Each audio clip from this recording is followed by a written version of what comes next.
yaitu berdasarkan ayat ud'u ila sabili rabbika bil hikmah wal mau'izatil hasanah. Maka Tuan Syekh Abdul Qadir Al-Jailani membagi ilmu itu kepada 3 bagian. Yang pertama ilmu hal atau tentang perilaku batiniyah, dan ini diterima pada ulama-ulama yang khas. Kemudian ilmu zahir. Ilmu zahir itu ilmu-ilmu keislaman maupun ilmu-ilmu umum yang ada di tataran ilmu fardu kifayah selain dari ilmu tauhid, ilmu tasawuf dan ilmu fikih, maka di luarnya itu. Sedangkan nomor 4 nomor 3 qasrul qasri itu adalah ilmu di bagian luar keagamaan, tapi disebut juga sebagai ulama apa? Di antaranya ulama yang mengurusi tentang tata negara, ilmu politik, ilmu kenegarawanan, dan ilmu tentang bagaimana mengatur alam ini. Maka itu disebutnya qasrul qasri. Mudah-mudahan kita mah berada pada lub ilmu hal, ilmu lub yang inti daripada inti. Insyaallah ya. Tapi apapun ilmu yang kita pelajari maupun kita dapatkan, semuanya itu adalah ilmunya Allah. Hatta sekalipun ilmu sihir itu ilmunya Allah. Cuma pada zaman Nabi Musa alaihissalam, ketika Allah menguji dengan kehadiran Harut wa Marut, malaikat Harut dan Marut, itu sebenarnya ujian untuk Nabi Musa alaihissalam. Diberikan ilmu ini, goyah tidak keimanan kepada Allah. Namun ada orang yang membocorkan orang yang membocorkan kepada orang yang antara suami istri jadi pecah, antara atasan dan bawahan jadi saling curiga, antara ayah dan anak saling mengganggu dan lain sebagainya. Maka ilmu sihir itu sebenarnya ilmunya Allah, tapi dibocorkan oleh orang-orang yang tidak bertanggung jawab, gitu ya. Semuanya ilmu Allah. Alhamdulillah kita tidak mempelajari hal-hal yang seperti itu ya. Ngapain juga mempelajari hal-hal gitu ya. Adapun kalau sisi black magic, dari sisi just for fun seperti ilmu sulap, itu nggak apa-apa kita pelajari, mubah hukumnya ya. Mubah hukumnya, atau silahkan boleh saja mempelajari ilmu sulap tersebut hanya untuk ya namanya juga just for fun ya, hanya untuk hiburan semata gitu ya. Berbeda dengan ilmu tauhid, berbeda dengan ilmu tasawuf, berbeda dengan ilmu fikih, itu semuanya untuk diamalkan oleh diri sendiri. Kita wajib mempelajari, wajib mengamalkan, wajib mengajarkan. Karena itu ilmu fardu ain. Di dalam maqalah ulama, hadis salatu fardu ainin fa'rif biha tahsul najata wa'tila. Ilmu yang 3 ini fardu ain termasuknya. Ini yang salasah, yang 3, yaitu ilmu tauhid, ilmu fikih, ilmu tasawuf. Maka ketahuilah olehmu, dalam artian kuasai, ketahui itu. Fa'rif bina tahsun najata wa'tila, maka insyaallah engkau sekalian akan memperoleh kebahagiaan dunia dan akhirat ya. Baik, di sini dilanjutkan dengan hadis Kangjeng Nabi. Walidzalika, dan oleh sebab itu, qala Rasulullah sallallahu alaihi wasallam, telah bersabda Nabi besar Muhammad sallallahu alaihi wasallam. Bagaimana sabda Kangjeng Nabi?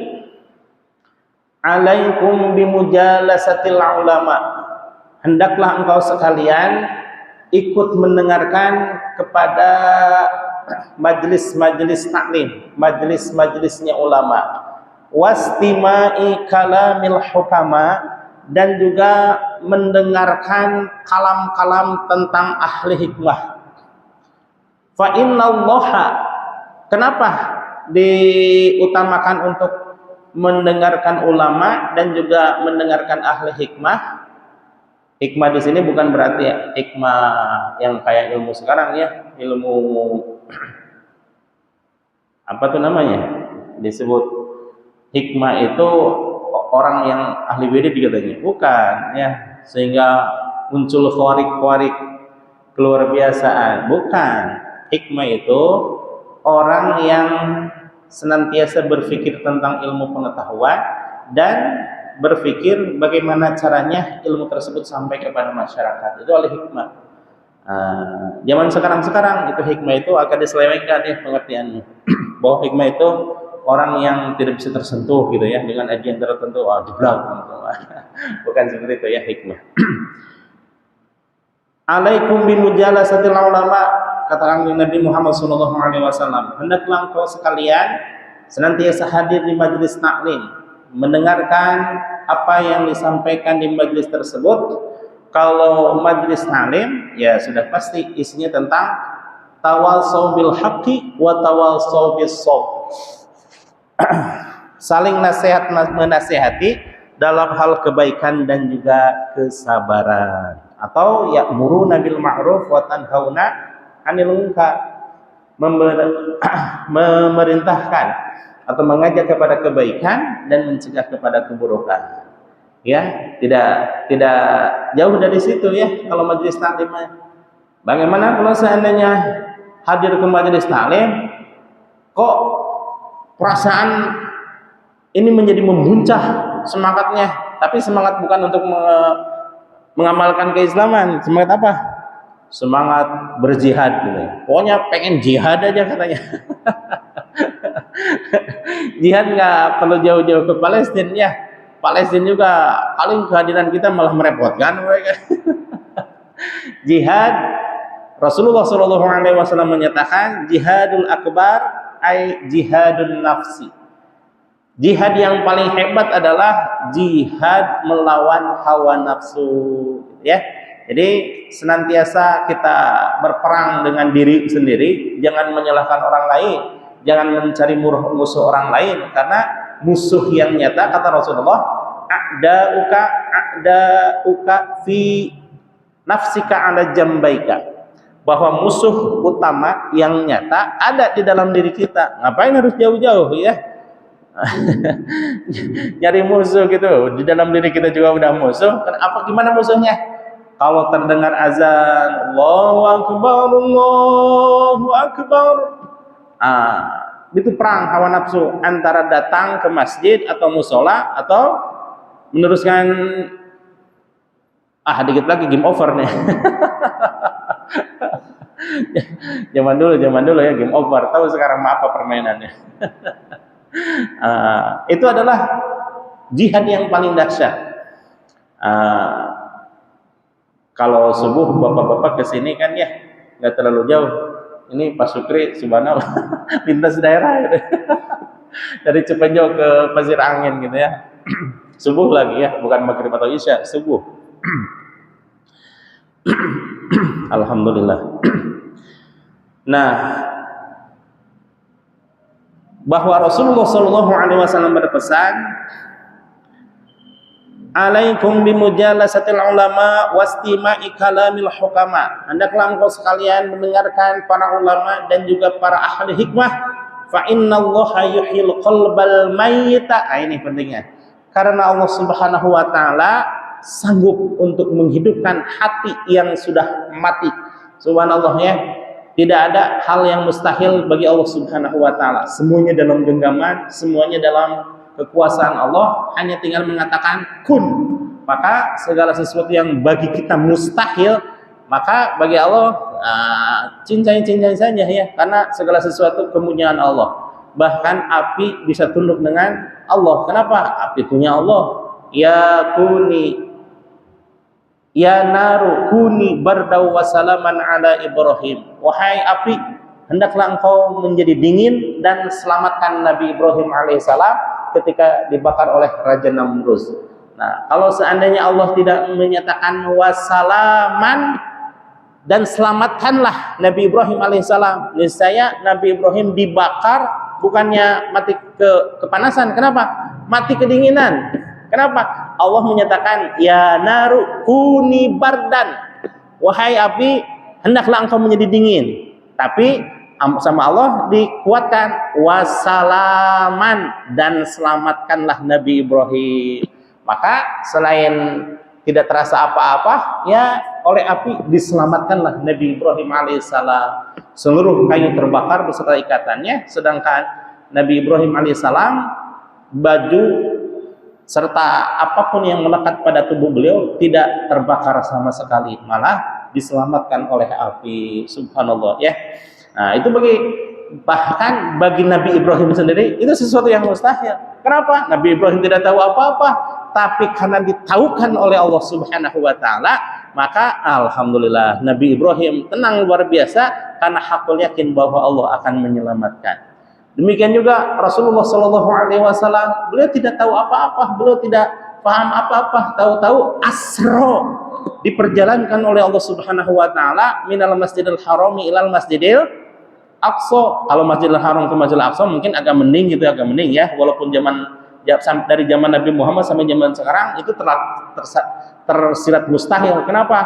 Atau 700 km dilalui hanya dalam beberapa menit saja. Yang paling dahsyat adalah perjalanan Rasulullah dari Masjidil Aqsa ke langit pertama bertemu dengan Nabi Adam alaihissalam, langit kedua bertemu dengan Nabi Isa dan Nabi Yahya alaihissalam, langit ketiga bertemu dengan Nabi Yusuf alaihissalam, langit keempat bertemu dengan Nabi Idris alaihissalam, langit kelima bertemu dengan Nabi Harun alaihissalam, langit keenam bertemu dengan Nabi Musa alaihissalam, langit ketujuh bertemu dengan Nabi Adam alaihissalam. Belum sampai di situ, naik lagi ke Rafrafil Aftar, naik lagi ke Baitul Ma'mur, sampai akhirnya ke Sidratil Muntaha. Di situ perjumpaan malak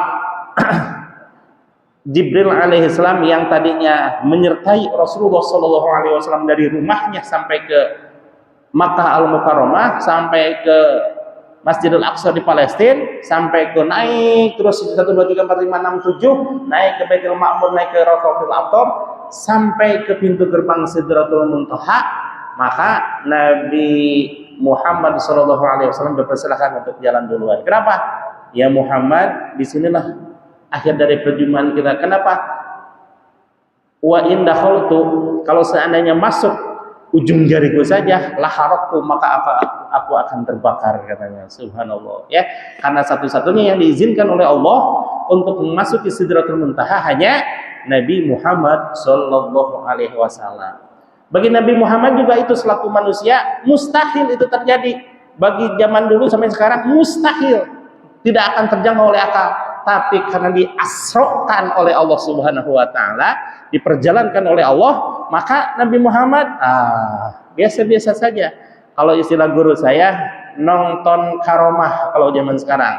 Kenapa? Kalau nonton mukjizat sudah tidak mungkin. Karena mukjizat itu hanya terjadi pada diri Kangjeng Nabi beserta para nabi dan para rasul. Tapi kalau mukjizat sampai akhir zaman ada waliullah.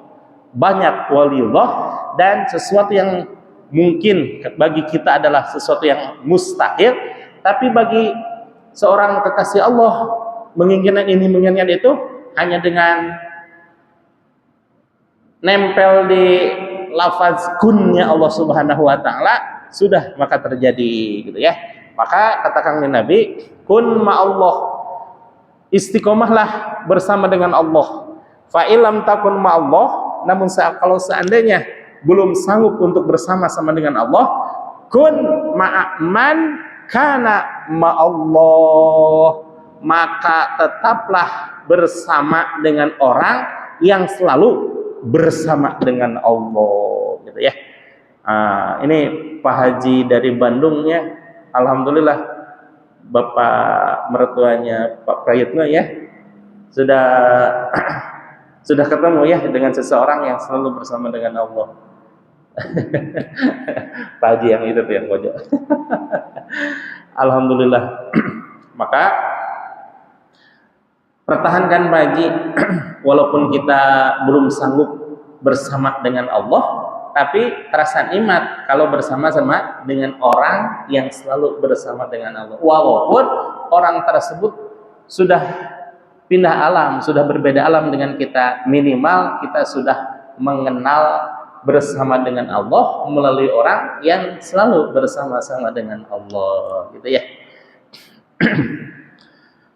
Fa innallaha yuhyil qalbal mayyita, karena Allah Subhanahu wa taala menghidupkan hati, bisa sanggup menghidupkan hati yang sudah mati, kama yuhyil ardal mayyitata bima'il matar, sebagaimana bumi yang gersang, tanah yang tandus bisa tumbuh subur dengan hanya diairi oleh air hujan. Subhanallah ya. Ketika kita melihat sekeliling, apalagi di Cilengsi masuk daerah panas ya, ketika musim kemarau, wah ngebul gitu ya. Kalau di Situbondo itu hari-hari biasa itu ngebul. Wong pesisir pantai gitu ya. Nah, kalau seandainya diberikan hujan oleh Allah Subhanahu wa taala, niscaya itu tumbuh-tumbuhan langsung subur, langsung tumbuh rumput-rumput. Demikian juga hati ya. Kalau hati lama tidak diberikan makanan dan minuman yang bergizi, kalau ukuran kita dalam seharian mungkin kita merasa perlu untuk meminum energy drink, juga apa tuh, suplemen food ya, karena untuk kesehatan dan lain sebagainya. Untuk jasmani saja kita begitu memperhatikan ya, apatah lagi seharusnya untuk urusan rohani harus lebih diperhatikan. Apa suplemen foodnya rohani kita dan apa energi drinknya batiniah kita? Tiada lain dan tiada bukan adalah majlis taklim dan majlis zikir. Kalau tidak ada di majlis taklim, ya majlis zikir. Kalau tidak di majlis zikir, ya majlis taklim. Cuma bedanya, kalau majlis taklim itu long life education, seumur hidup kewajiban kita untuk berada di majlis taklim. Bagaimana kalau majlis zikir?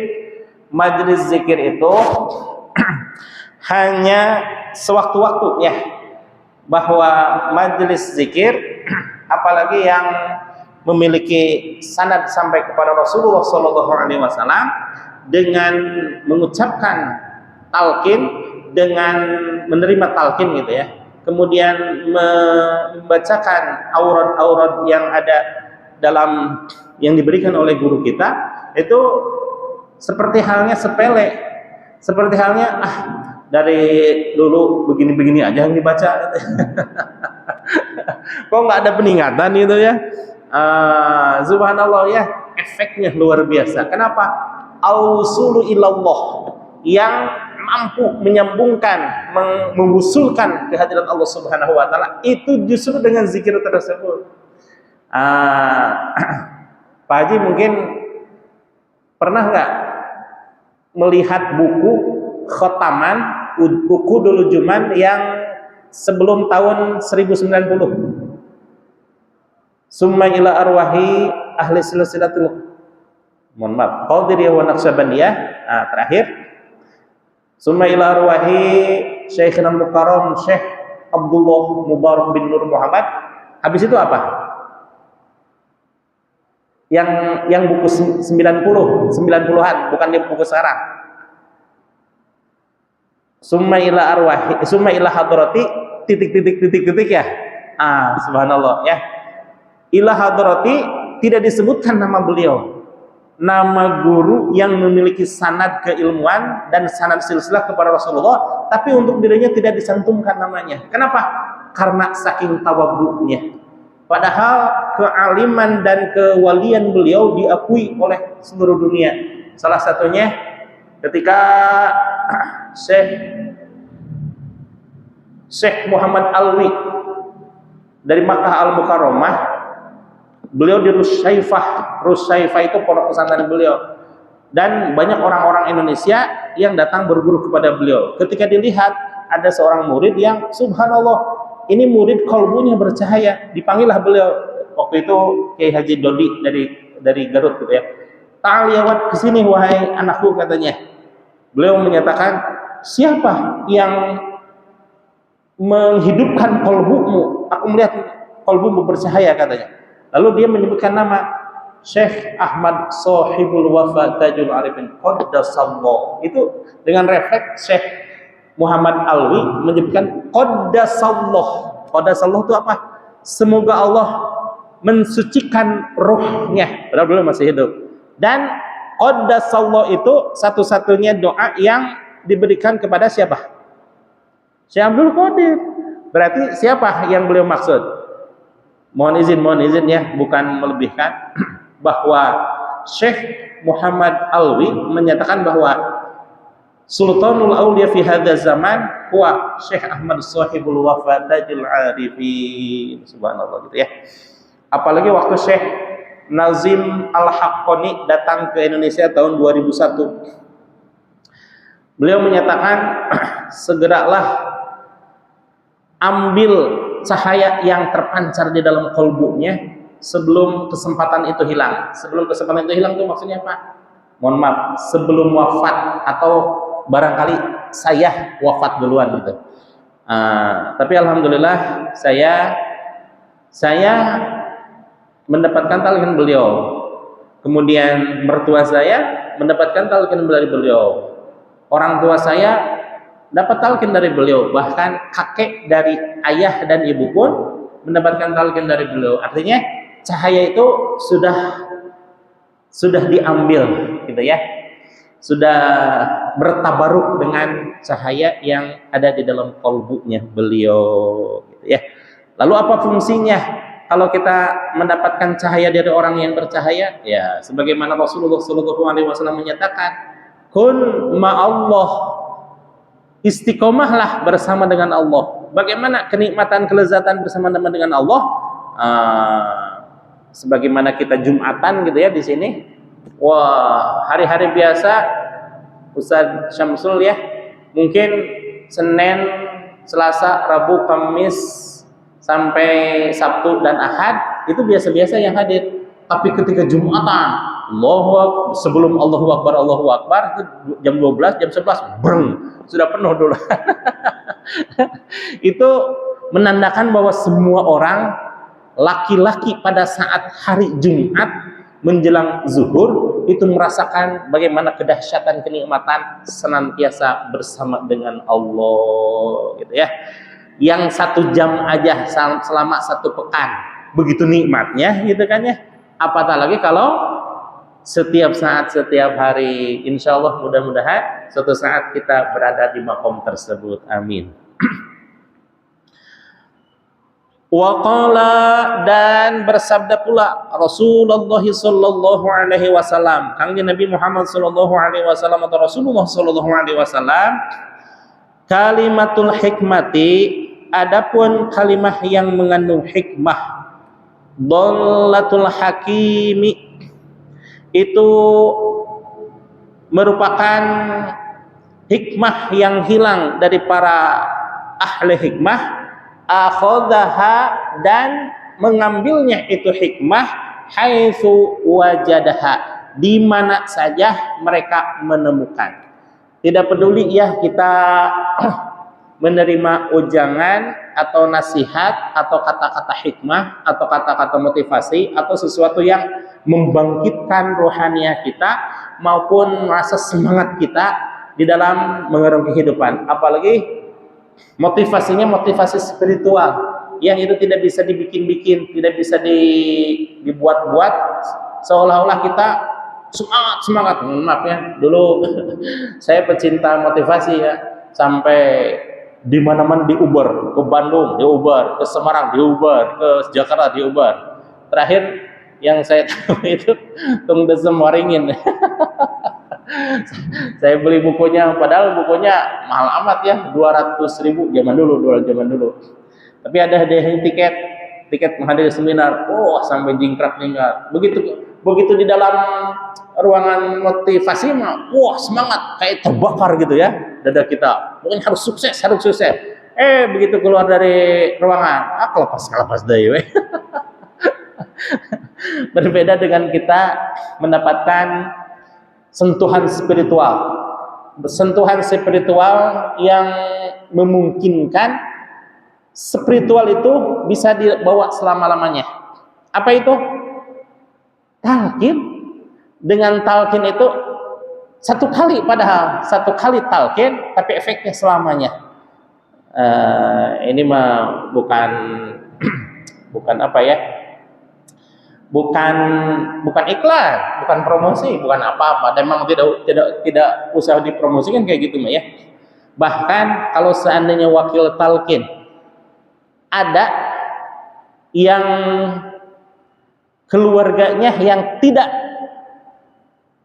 hendak berzikir, tidak akan pernah diterima, tidak akan pernah diberikan gitu ya.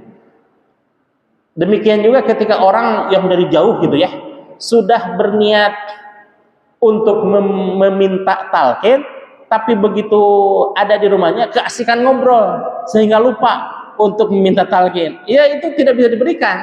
Soalnya kalau talqin talqin ya, nggak bisa. Talqin itu harus diminta. Misalkan ke ulama sepuh gitu ya, Pak Kiai, saya mau belajar zikir pakai. Oh, mari, ayo bareng-bareng. Nah, bagaimana prosesnya pakai? Oh, itu harus ditalqin dulu. Nah, itu baru kalau gitu harus meminta. Dan wakil talqin itu atau khalifah atau muqaddam sekalipun lagi tidur itu tidak boleh menolak untuk memberikan talqin. Kenapa? Ini ada kisah tertentu ya. Saya ingat persis ya ketika Al-Mukarram Kiai Haji Arif Ikhwani wakil talqin dari Bandung mendapatkan tugas untuk nalkin di Pangandaran. Pas di Pangandaran, waktu ba'da isya itu manakibnya. Setelah manakib kan ada proses talqin. Kemudian setelah selesai, ada terakhir mau juga beranjak mau istirahat gitu beliau ya. Ada yang talqin 2 orang. Oh Pak Kiai, mohon maaf saya terlambat. Saya pakai sepeda di sininya, kesininya. Jadi nggak gitu mengikut manakib, tapi saya pengen ditalqin. Oh iya. Ditalqin lah beliau berdua. Kemudian setelah beliau beranjak dari proses talqin itu sendiri, mau buka pintu, datang lagi 2 orang. Pak Kiai, mohon maaf, saya pengen ditalqin, tapi saya terlambat. Manusiawi Pak Kiainya bilang, Pak Kiai Arif Ikhwani, mohon maaf ya, saya udah capek, saya mau istirahat, nanti aja subuh aja kesini ya, insya Allah Pak Kiai katanya. Pas beliau bangun subuh, mana tadi yang mau ditalqin? Pas ditalqin nggak ada talqin, nggak ada jamaah yang mau ditalqin 2 orang itu. Kemudian beliau laporanlah ke Tasikmalaya lagi. Pangersa, alhamdulillah tugas sudah terlaksanakan. Saya mohon ujangannya. Baru juga mohon ujangannya. Pangarsa kiai tersebut menyatakan, mohon maaf ya, ini karena kepada murid ya. Rif katanya, hati-hati dalam laku lampah. Oh, Kiai Arif Ikhwani tersentaklah. Oh, kenapa ya? Ada apa Pangarsa? Hati-hati katanya. Kalau ada yang minta talqin, segera berikan. Kenapa? Siapa tahu yang jadi walinya duluan itu dia. Sekalipun kita yang memberikan talqin, tapi yang jadi wali itu dia. Bisa jadi itu. Dan yang kemarin itu sebenarnya ujian bagi kamu katanya. Ujian bagaimana, Bah? Ya, yang 2 rombongan itu adalah bukan manusia katanya. Malaikat yang memuji kamu. Pengersa udah tahu gitu ya. Yang 2 itu tidak jadi ditalqin, hanya sekedar ujian. Kamu sanggup nggak menjadi wakil talqin katanya? Soalnya kalau menjadi wakil talqin harus sekali berikan, sekalipun itu jam tidur kamu, sekalipun itu udah tidur, ada yang membangunkan minta ditalqin, talqin hari itu juga. Siapa tahu ketika ditalqin dia jadi wali duluan, atau siapa tahu setelah ditalqin beliau menghadap Allah duluan, atau kita yang menghadap Allah duluan, maka segera untuk memberikan. Disitulah Kiai Haji Arif Ihwani memohon maaf kepada pengusaha untuk tidak mengulanginya lagi, dan berjanji akan memberikan talqin kepada siapapun yang membentak sekalipun sedang tidur, gitu ya. Luar biasa ya. Jadi bagaimana tuh wakil talqinnya? Itu mah bukan jabatan, itu mah pengabdian, gitu ya, pengabdian.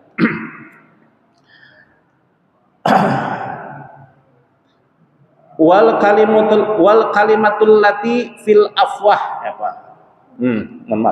Wal kalimatu, dan kalimah allati fi afwahil awam, yang keluar dari mulutnya orang awam, nazalat min lauhil mahfuz, itu turun dari lauhul mahfuz, wahwa alamul jabarut, yang dalam hal tersebut itu adalah alam jabarut minad darajat, dari derajah-derajah.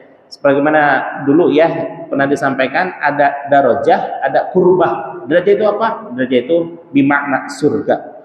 Wal kalimatul lati, adapun kalimat fi afwahir rijali, yang keluar dari mulutnya seorang rijalullah, lelaki pilihan Allah, al-wasilina, yang telah sampai ke hadirat Allah, nazalat, itu turun fil lauhil akbar.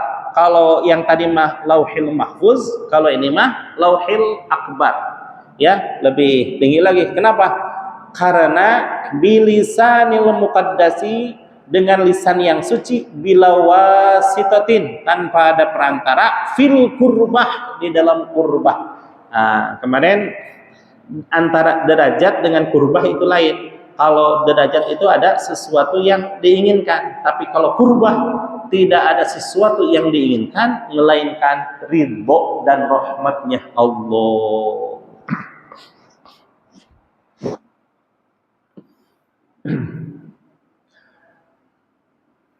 Fakullu syai'in, maka setiap sesuatu, yarji'u ila aslihi, maka akan kembali kepada asalnya. Walidzalika, oleh sebab itu, talabu ahli talqin, bahwa mencari ahli talqin yang bisa memberikan talqin kepada kita, fardun, adalah suatu kewajiban, bihayatil qalbi, dengan maksud untuk menghidupkan kolbu, kama qala Rasulullah sallallahu alaihi wasallam, sebagaimana disabdakan oleh Kangjeng Nabi Muhammad sallallahu alaihi wasallam. Ini hadisnya umum ini ya. Talabul ilmi faridatun ala kulli muslimin wa muslimah, bahwa mencari ilmu itu merupakan suatu kewajiban bagi tiap muslim dan muslimah. Wal muradu minhu, dan adapun yang dimaksud dengan talabul ilmi tersebut, ilmul ma'rifati, adalah ilmu tentang ma'rifah. Di samping ilmu-ilmu yang lain, tapi ujung-ujungnya adalah yang tertinggi ilmu ma'rifah, ilmu untuk mengenal Allah. Wal qurbah, dan juga kedekatan kepada Allah.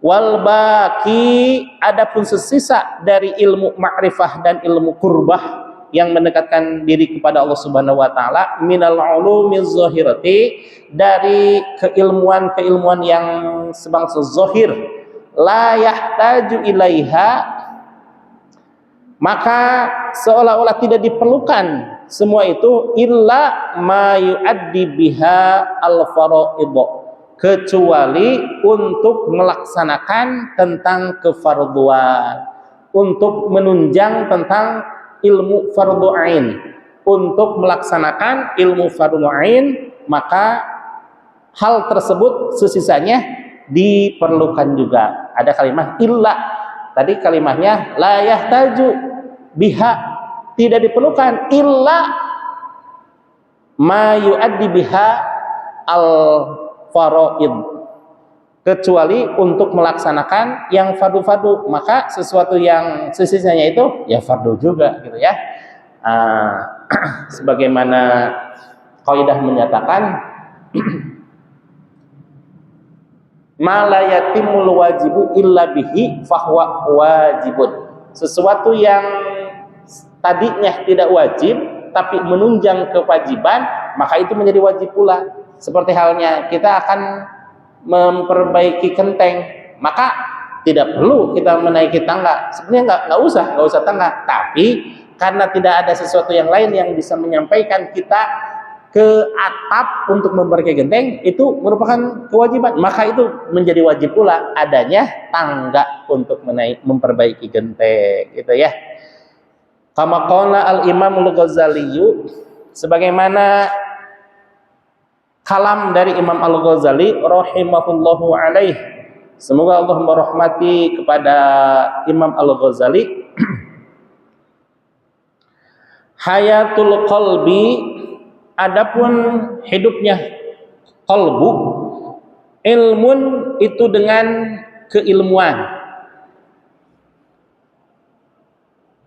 faddakhirhu, maka galilah ilmu-ilmu tersebut. Wa mautul qalbi, dan adapun matinya hati, jahlun, itu suatu kebodohan, fajtanibuhu, maka jauhi tentang matinya qalbu. Yang harus kita jaga itu adalah hayatul qalbi, hidupnya hati. Dengan apa hidupnya hati? Dengan ilmu, dengan cahaya ilmu, dengan ilmu dan juga zikrullah. Ilmu di majelis ta'lim, zikir di majelis zikir, gitu ya. Baik mana antara majelis ta'lim dengan majelis zikir? Ya sama-sama untuk saling menunjang. Ilmu bil amal, dan amal dilandasi dengan ilmu, maka itu menjadi suatu kekuatan yang dahsyat. Tapi kalau semata-mata ilmu saja yang dicari,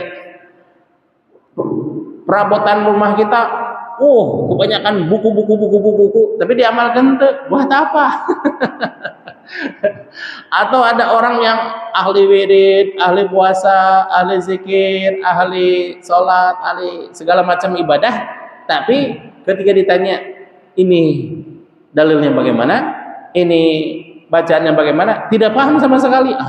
Itu juga kurang bagus gitu ya. Yang bagus itu sebagaimana logo Menteri Keagamaan ya, Kementerian Agama, ilmu amaliyah, amal ilmiah. Ketika kita berilmu maka dihiasi dengan amaliyah, dan ketika kita beramal maka dilandasi dengan ilmu pengetahuan. Wa khairum muradika, dan sebaik-baik tujuan at-taqwa adalah takwa. Fazidhu, maka berbekallah dengan takwa tersebut. Wa kafaka bima, dan cukuplah bima wa'aztuka, dengan apa yang aku nasihatkan. Fatta'izhu, maka jadikanlah itu sebagai nasihat. Tadi intinya adalah hayatul qalbi dengan keilmuan, dan mautul qalbi dengan kebodohan.